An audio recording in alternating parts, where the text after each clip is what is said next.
Ik ben Maro en dit is mijn rugzak. Dit is mijn boekentas. Mijn boekentas. Mijn boekentas.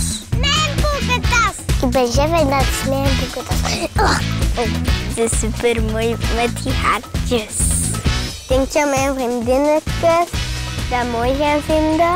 Ik heb gekozen voor flamingo's. Ze staan op één been en ze zijn super grappig. Ik vind ze mooi omdat ze de kleuren van Brugge zijn. Ik heb gekozen voor auto's, omdat ik ze leuk vind. Ik wil die mee naar school. Super cool! Ik heb me ingeschreven voor mee te doen aan een workshop.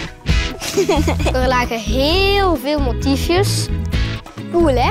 En dit is eruit gekomen. Dat is echt super mooi en ik ben er heel fier op. En er hangt een wit etiketje op met letters.